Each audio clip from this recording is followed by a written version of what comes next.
Autoline Daily is brought to you by Bosch. The number of clean diesel models in North America will double by 2014. Bosch Clean Diesel.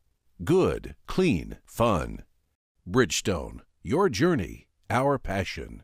And by Dow Automotive Systems. Improving durability and increasing design flexibility with Betamate structural adhesives at dowbetamate.com. I don't know about you, but so far this Friday the 13th is going pretty good for me. I'm Craig Cole, and this is Autoline Daily, and here's the news. The National Auto Dealers Association just released a study that says millions of new car buyers could be priced right out of the market because of new fuel economy mandates courtesy of the Obama administration. Automakers must achieve a fleet average of 54.5 miles per gallon by 2025. The EPA and NHTSA say that will add about $3,000 to the cost of new vehicles. As a result, the NADA says by 2025, nearly 7 million consumers will not be able to qualify for loans to purchase a new car, and that is not good news for the industry.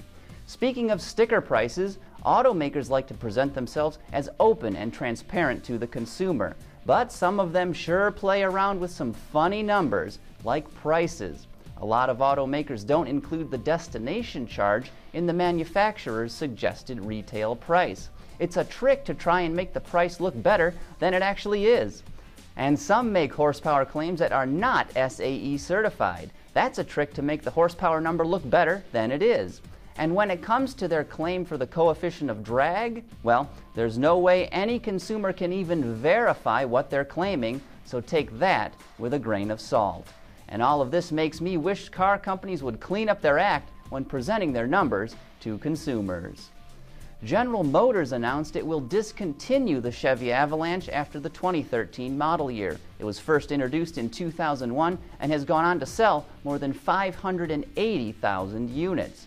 The Avalanche went through a couple of designs, but it wasn't enough to keep sales up. The truck reached the height of its popularity in 2003, selling over 93,000 units, but last year only about 20,000 were sold. Speaking of GM, yesterday we reported that a lithium-ion battery exploded at the company's test lab in Warren, Michigan. That prompted GM to demand a correction. It wants us to tell you that gases which vented from a battery undergoing tested ignited in a closed chamber. GM says incorrect information, as we reported yesterday, is giving these batteries a bad rap. One of Sergio Marchionne's crown jewels has some big goals to meet in the next few years. Maserati wants to boost annual production to 50,000 units by 2015. To hit that target, it's introducing 3 new models in 3 different market segments. But it's experiencing some growing pains. Maserati's factory in Modena, located in northern Italy, cannot handle that much volume, and it can't be expanded either, so the company is moving into a former Bertone plant Fiat acquired a little more than 2 years ago. The plant will also build an unnamed model from Alfa Romeo. Hey, what's more American than baseball, apple pie, and Chevrolet? Well, arguably the Ford Mustang. This iconic pony car is fast approaching its 50th birthday, and if the internet buzz is true, Dearborn could be taking it global. Word on the street is the next generation Stang will meet EU pedestrian crash standards, which could open the door to global markets. And all I can say is, it's about time. I think this is a vehicle that will definitely find buyers wherever it's sold, and rumors are swirling it could be offered in far-flung markets like the UK, Australia, and even Japan. Around the world, there's already a massive gray market for the car, and why not make it official? If they do take it global, they'd better offer a 4-cylinder engine for better fuel economy, though. And I think Ford's 2-liter EcoBoost unit would be pretty fun in a smaller, lighter Mustang, with, of course, an independent rear suspension. Besides erroneous reports about batteries exploding, the Chevy Volt sure has come under a lot of criticism in some circles. More on that right after this.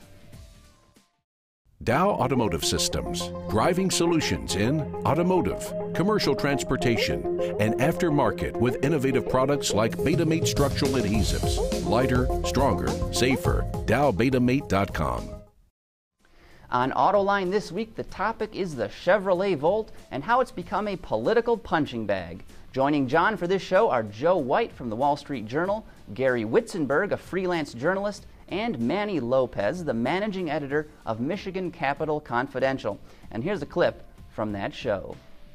Conservatives are against it because of all the subsidies involved in it. But how else do you get a segment like this going unless there's somebody priming the pump? Well, I think you need to step back. I think the government needs to stop meddling in the automotive industry. And that's not just with the Volt. They're just too involved with everything. They make it more difficult and more expensive for the car companies to build anything. But since they put so many mandates in on the companies that have to meet these ridiculous fuel requirements, they have to build cars like the Volt. So there is an argument to be made that there ought to be some payback for that. But, the market is not ready for it yet, as we've seen. I mean, they sold less than 10,000 last year, but they put $7,500 on the hood of every single one of those. So the U.S. taxpayers put out $45 million for a car that, like I said, is going to people with an average income of $170,000 a year. That's where the issue with the Volt is. I got a chance to drive it I actually drove it this winter.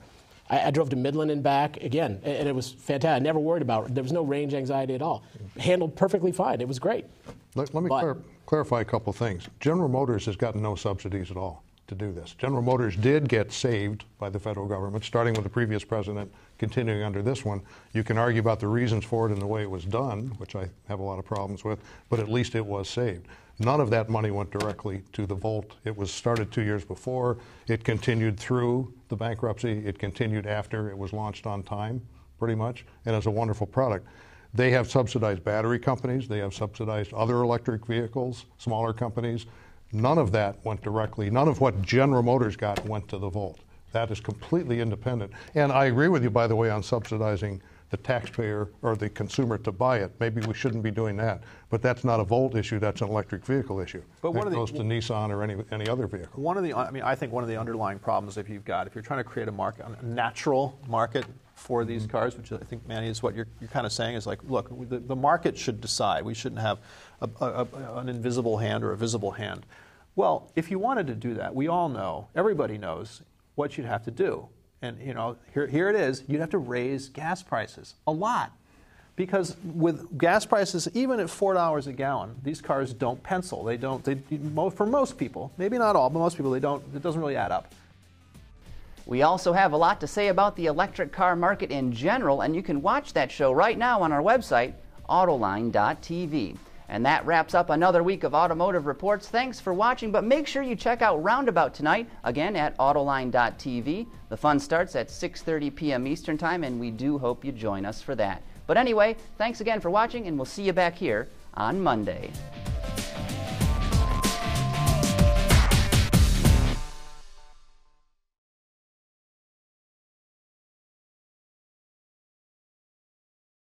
Ward's is the industry leader for news, data, and analysis. That's why companies across the globe subscribe to our premium service, maybe even your own. Log in for subscriber access now. Check your company's intranet for details, and rely on wardsauto.com to keep you informed.